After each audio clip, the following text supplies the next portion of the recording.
dirimu dan datang ke sini. Sampai itu saja. Silakan duduk, saudara. Saya buat judul firman Tuhan hari ini, air kehidupan. Saudara, air di dunia ini banyak sekali gunanya, khusus untuk makhluk hidup.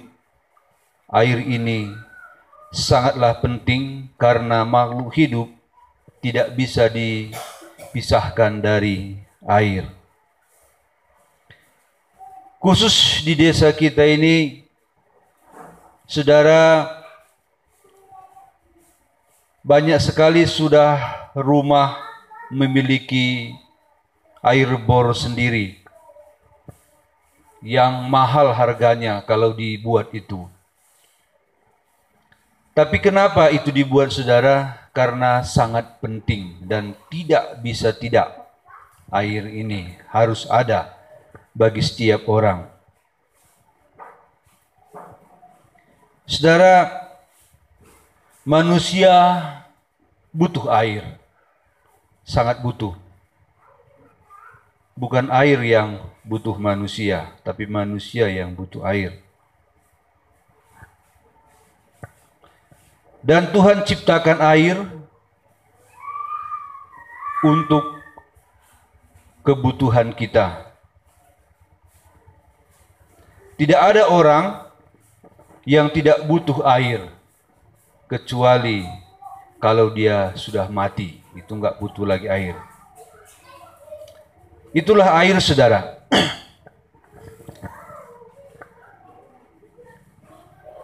Yang dimaksud hari ini adalah air yang diberikan oleh Yesus. Yang diberikan Yesus air bukanlah air yang bisa kita lihat, bisa kita minum secara kasat mata, secara mata terbuka. Tapi air yang dimaksud di sini adalah air kehidupan. Betapa pentingnya air di dunia ini. Coba kita bayangkan dulu. Di laut sana, kalau kita di Belawan atau di Danau Toba, air laut lah ya. Coba kita pikirkan, kita bayangkan. Berapa banyak jenis ikan yang ada di laut? Miliaran, saudara. Triliunan pun ya.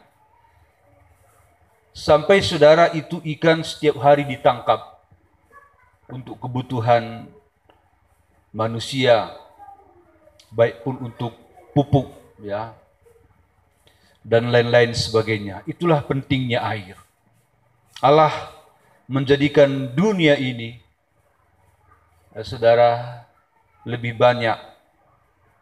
Bahkan dunia ini dibalut oleh lebih banyak air daripada daratan. Jadi lebih banyak air daripada darat. Saudara dikasih Tuhan, itulah pentingnya air. Ya, kalau di dunia ini saja Allah sediakan air tak terbatas, nggak bisa kita ukur berapa jumlah air di dunia ini. Karena air itu selalu ada, datang, menguap, datang, turun. Nah, kalau di dunia ini saja Allah sediakan air tak terhitung banyaknya, terlebih lagi air kehidupan yang Dia sediakan. Air di dunia ini walaupun tidak bisa diukur dengan otak manusia, yang hanya Tuhan Yesus yang bisa mengukurnya, air sekarang ini sekian kubik gitu. Tapi air itu satu hari akan kering. Air di dunia ini satu hari akan kering, baik air tawar ataupun air asin. Bahkan air mata akan kering. Tapi ada satu air kehidupan yang tidak akan pernah kering sampai selama-lamanya. Itulah yang kita perlukan dalam hidup ini, selagi kita ada di dunia ini. Tetapi, saudara, ada satu kehidupan tidak memerlukan air. tapi hidup. Hidup orang di sana, hidup makhluk di sana. Itu ada di neraka. Di situ nggak butuh air dunia pun nggak butuh, nggak perlu, karena memang nggak bisa dibawa ke sana. Air dunia, air tawar dan air asin nggak bisa. Apalagi air kehidupan, oh sama sekali nggak bisa ke sana. Keringnya di sana sangat mengerikan. Itulah sebabnya saudara, firman Tuhan mengajak kita hari ini untuk mencari dan mendapatkan dan meminum air kehidupan itu. Amin. Kalau saudara hari ini datang ke rumah Tuhan, kita sudah minum tadi 1 jam bersama dengan Bapak Debbie. 1 jam kita minum hadiratnya lewat nyanyian, lewat kata-kata, ya, yang semua diucapkan, itu makanan ataupun air. Pas jam 12, jam 11 kita minum air kehidupan firman Allah bersama dengan saya. Saya yang memberikan kita minum ataupun makan hari ini. Inilah kejar.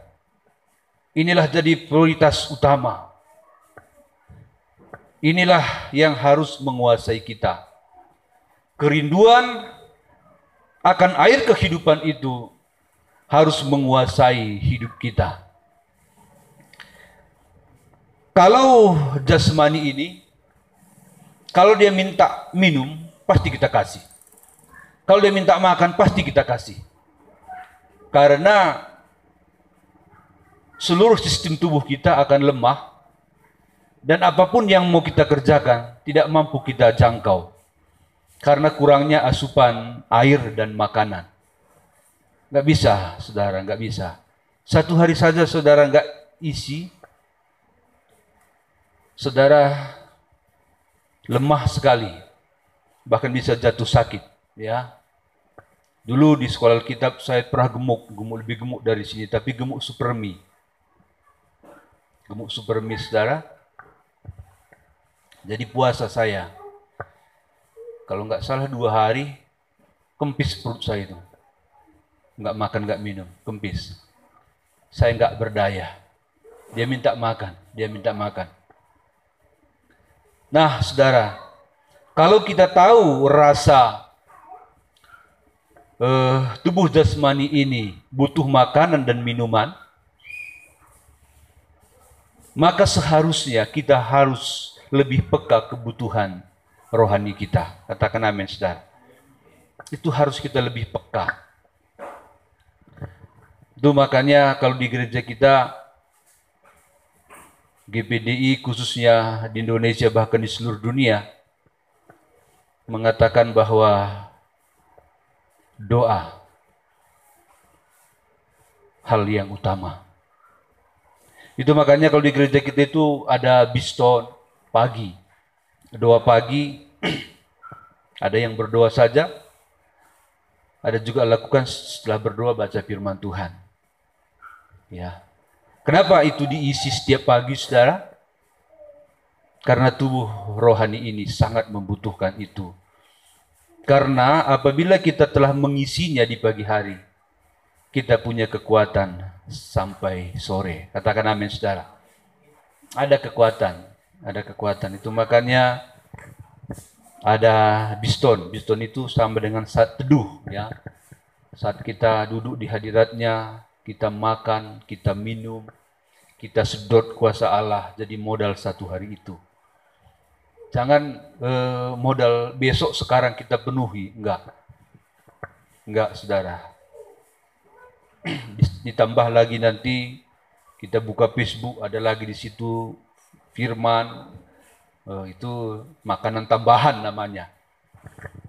Kita berdoa lagi, mengucap syukur. Nah, saudara dikasih Tuhan, ayat yang kita baca ini tadi adalah tentang kisah perjumpaan perempuan Samaria di sumur Yakub bersama dengan Yesus. Ini perempuan Samaria ini adalah perempuan yang sangat berdosa, berdosa sekali ya. Dia wanita nakal, dia nakal lah kita bilang ya, karena dia sudah bersuami 5 kali. Coba bayangkan 5 kali, jahat nggak seorang perempuan begitu? Jahat. Tapi ini masa lalu ya, masa lalunya. Kalau waktu jumpa dengan Yesus masih masa sekarangnya itu. Nah, jadi dia berasal dari kota Samaria yang banyak penduduknya. Saya nggak tahu berapa jarak dari kota Samaria ke sumur Yakub. Ini sumur Yakub ini benar-benar sumur Yakub, bapak leluhur orang Israel. Ada terus mereka jaga dan rawat, dan itu merupakan satu sumber kehidupan penduduk kota Samaria. Itulah pentingnya air ya, air sumur. Jadi orang ke situ menimba air, bawa pulang. Belum ada sumur bor dulu, saudara. Jadi ke sana dia, orang-orang ke sana. Jadi pada hari itu, kalau tidak salah pas jam 12 siang, dia pergi ke sana menimba air. Lalu Yesus duduk dekat sumur itu. Waktu dia menimba air begini, saudara, Yesus minta, tolong berikan aku air, aku haus. Jadi mereka bercerita. Waktu perempuan Samaria ini mau mengambil air dibawa pulang, air kebutuhan jasmani, dia tidak kenal bahwa di situ ada duduk air kehidupan, yaitu Yesus. Disitulah Yesus menawarkan kepada perempuan Samaria ini air kehidupan. Sungguh beda ya. Yang Yesus minta hanya air mungkin setengah gayung untuk dia minta. Dia minum kesegaran jasmani Yesus, tubuh jasmaninya. Lalu Yesus nanti kasih dia air kehidupan. Itulah bandingan pemberian itu, saudara.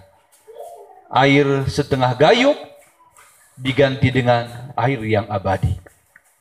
Wow, saudara dikasih Tuhan. Sekali lagi, saudara, setiap orang pasti jumpa dengan Yesus dalam peristiwa yang berbeda, tetapi situasinya, tujuannya sama. Ngerti, saudara? Kita pasti jumpa dengan Yesus. Orang lain pun pasti jumpa dengan Yesus. Waktu Yesus tawarkan hidup kekal ataupun air kehidupan, ada yang meresponi, ada yang tidak. Ada yang lama baru respon. Nanti kalau saudara baca ini, Yesus tawarkan kehidupan abadi. Si perempuan ini selalu menanggapi tentang kehidupan yang sekarang. Memang manusia payah sekali menyadarkannya. Tapi saya sangat bangga kepada kita semua hari ini. Kalau Yesus berbicara sekarang tentang hidup kekal, kita sudah nyambung. Katakan amin, saudara. Nyambung. Tapi kalau perempuan ini belum nyambung. Ya. Kita baca lagi 4 ayat 15. Kata perempuan itu kepadanya, Tuhan, berikanlah aku air itu supaya aku tidak haus dan tidak usah datang lagi ke sini untuk menimba air. Nah ini, Yesus, kalau dari cerita ini Yesus berkata, aku akan memberikan kepadamu air hidup, dan apabila engkau minum air yang kuberikan, engkau tidak akan haus-haus lagi. Kata Yesus, dan daripadamu akan ada sumber air kehidupan yang mengalir sampai kepada hidup yang kekal. Itulah ceritanya ini. Jadi Yesus 100% sudah berbicara tentang air kehidupan yang akan datang. Tapi perempuan ini berkata,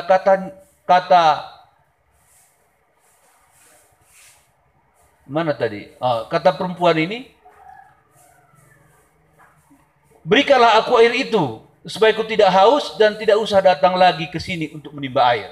Berbeda ya? Berbeda. Memang beginilah banyak anak-anak Tuhan.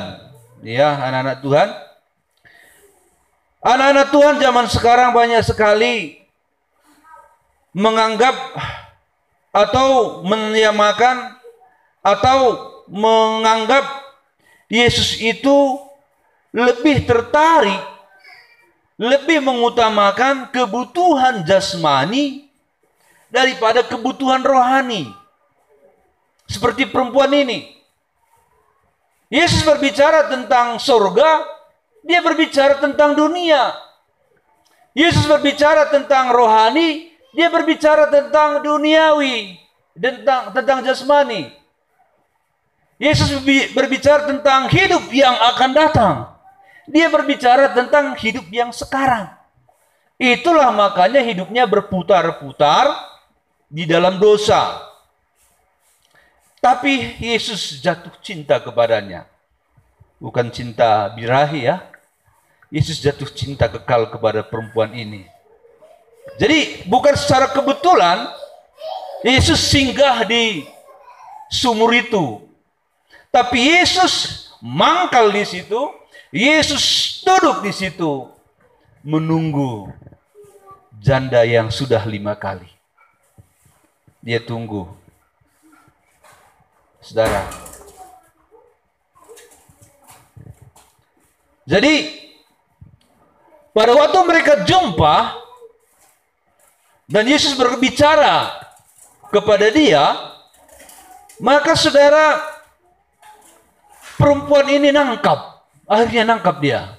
Nangkap. Dia terima firman itu. Lalu datanglah murid-muridnya. Maka Yesus dengan perempuan ini nggak bisa lagi ngomong. Dalam kesempatan yang sebentar di hari itu juga, dia lari ke Samaria, ke kotanya. Dia lari ke situ. Lalu dia bercerita kepada orang lain. Dia berkata, di sana ada seseorang yang mengetahui keberadaanku, masa laluku. Dia mengerti. Dia hanya cerita, mungkinkah dia itu Mesias? Hanya 1 hari itu. Rupanya saudara, di dalam perempuan Samaria ini tadi, sudah ada air kehidupan itu. Sudah ada sumber itu. Sehingga pada saat dia bercerita kepada penduduk kota Samaria, air itu mengalir kepada mereka. Dan mereka rasakan di dalam perkataan perempuan Samaria ini ada aroma air kehidupan.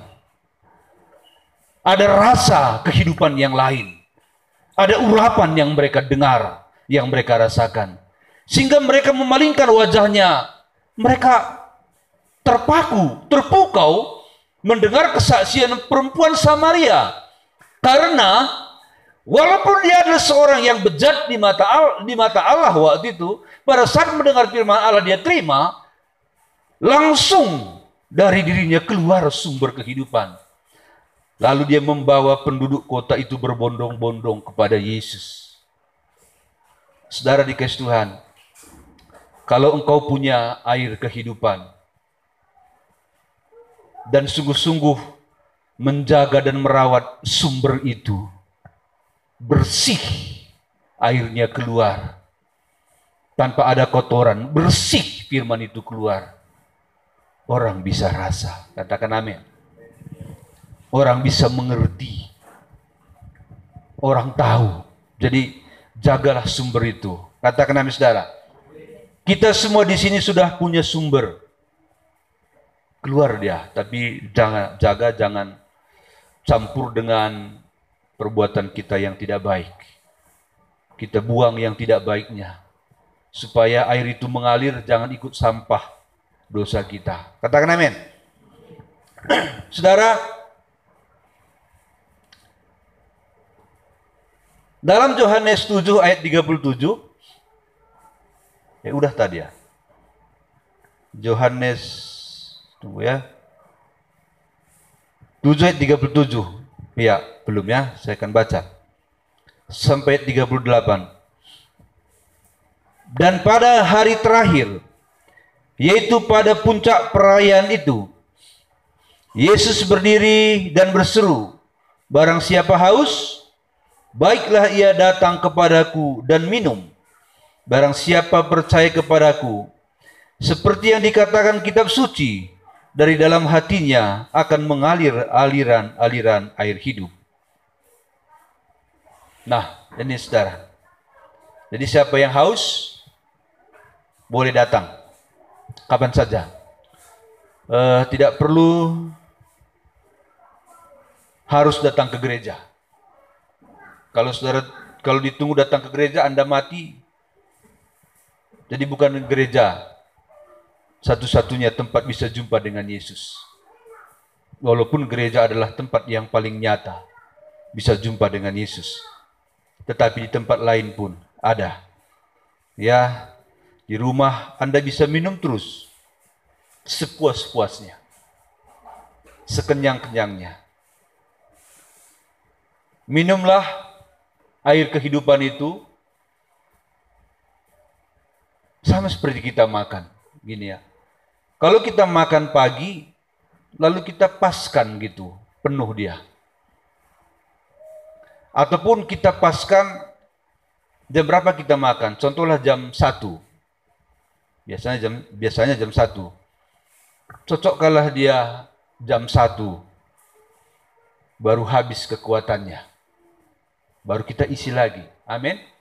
Sama seperti mengisi perut. Kalau jasmani ini, wah, luar biasa kita rawat kan. Khususnya makanan.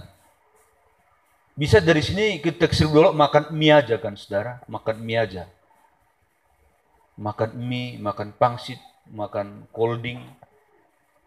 Ya pokoknya kurasa kalau hari Rabu ini kita ini kurasa jarang gak singgah ke warung mie kan.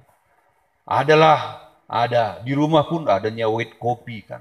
Ada super mie. Wah, luar biasa kita rawat. Tapi saudara, kehidupan rohani, ya bisa satu hari itu nggak ada kontak dengan Yesus. Nggak ada kontak. Nah, bahkan ya gelombangnya itu, signalnya itu putus. Tapi kalau jasmani,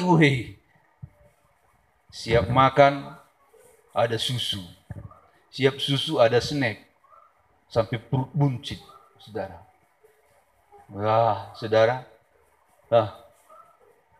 Kalau saudara memanjakan tubuh jasmani Anda begitu istimewa, nggak salah ya. Tapi manjakanlah rohanimu lebih istimewa. Katakan amin. Itu harus lebih istimewa. Karena itu berhubungan dengan hidup kekal. Kalau jasmani ini terbatas. Yesus saja mati kan? Mati tubuh jasmaninya. Berbatas. Ya, dia pernah mati. Lalu dia disempurnakan. Nah, tubuh jasmani kita sangat terbatas. Saudara dikasih Tuhan, jadi air kehidupan ini harus ada. Dan tetap ada sampai selamanya.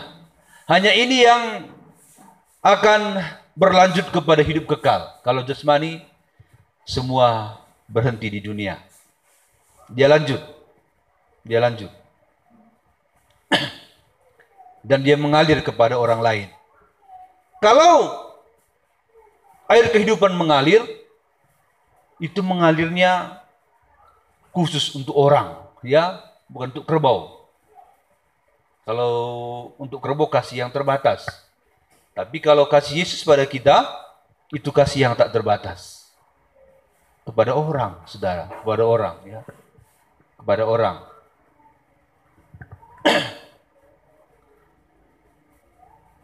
Perempuan yang 12 tahun pendarahan,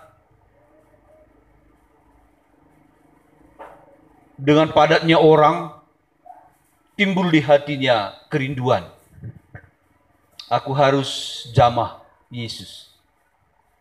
Karena dia tahu Yesus itu adalah satu sumber.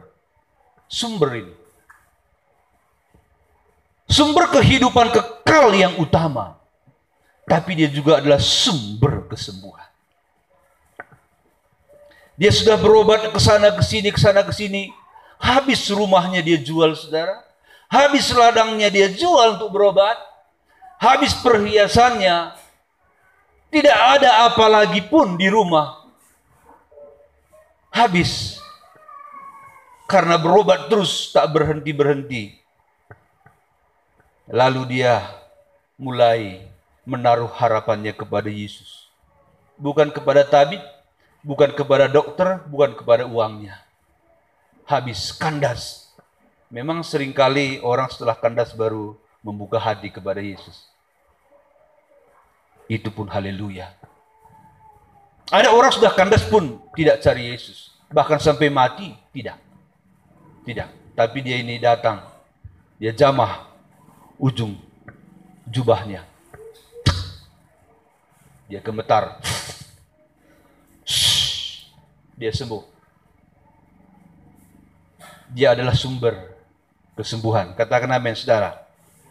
Dia sumber kesembuhan. Kalau saudara sakit, renungkan, belajar kepada perempuan Samaria, perempuan 12 tahun pendaran ini. Kenapa dia bisa sembuh? Kita renungkan. Karena firman Tuhan direnungkan. Satu kali saudara di Palembang dulu pernah guru sekolah Alkitab kami bercerita tentang air hidup ini. Dia berdiri di satu warung menunggu anaknya pulang dari sekolah. Ini guru top di sekolah Alkitab Palembang. Lalu dia berdiri di situ, rupanya ada situ dukun hebat. Kalau guru kami ini nggak tahu kalau dia ini dukun yang hebat lah katanya begitu. Dicoba, ya, dicoba. Guru ini nggak tahu dia dicoba atau enggak. Santai aja. Lalu dia datang. Pak, guru bapak siapa? Bingunglah dia kan. Lalu spontan aja, Yesus katanya. Kenapa bapak bilang begitu? Dari tadi kulihat ada sesuatu yang aneh pada diri bapak. Ada sesuatu yang keluar, yang tidak bisa aku sentuh. Nah itulah air kehidupan, amin. Dia keluar terus, keluar tak pernah berhenti. Satu kali Yesus pergi ke kota Nain. Waktu dia pergi ke kota Nain, ada serombongan keluar dari kota Nain mengusung anak lajang yang sudah mati dan satu-satunya dia anak ibunya. Sedih sekali peristiwa itu, kejadian itu. Lalu Yesus hentikan mereka, stop. Lalu Yesus melihat ibunya menangis karena sudah tidak ada lagi harapan. Tidak lagi harapannya. Harapannya satu-satunya, masa depannya satu-satunya adalah anak lajangnya ini. Anak muda ini. Lalu Yesus menghampiri usungan itu. Dan membangkitkan dia. Hei anak muda, bangun. Dia bangun. Dia adalah sumber kehidupan. Amin, saudara. Sumber kehidupan. Jadi, saudara, datanglah pada Tuhan. Datanglah pada Yesus. Dia akan memberkati kita semua, menolong kita. Bagaimanapun bentuk masalah persoalan kita hari ini, dia sanggup tolong. Amin. 12 tahun pendarahan, sembuh, dan kembali punya masa depan. Katakan amin, saudara. Dia kembali punya masa depan. Iya.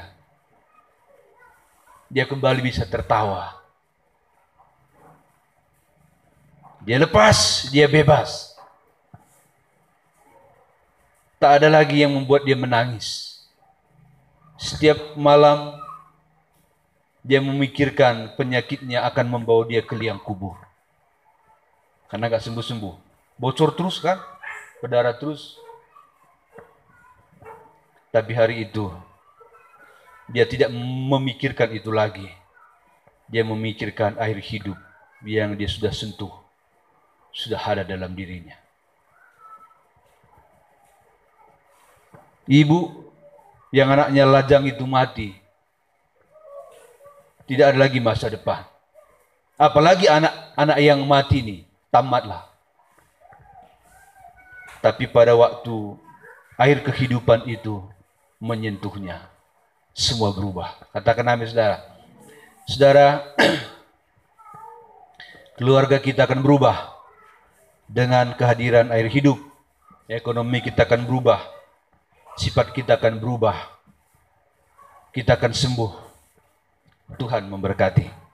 Inilah firman. Untuk mendapatkan khotbah dan video lainnya dari channel ini, jangan lupa subscribe dan tekan loncengnya sobat, komentar dan bagikan. Tuhan Yesus memberkati.